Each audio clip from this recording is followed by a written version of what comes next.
The Bible says in Isaiah 43:18, "Forget the former things, do not dwell on the past." You can't go back to the past, but you can begin where you are right now and change the ending of your story. This is a powerful reminder that God is urging you not to waste any more time or remain stuck where you are. Even if you're uncertain about which path to take, just begin walking.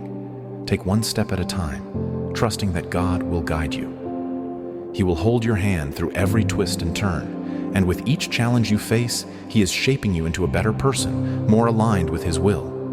Remember, the situations you encounter are not obstacles.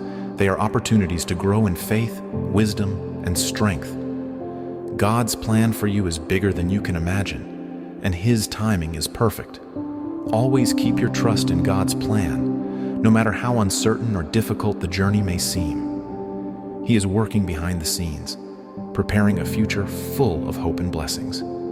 Thank God for His unwavering love and grace. And if this message resonates with you, type Amen and share it with someone who needs this encouragement today.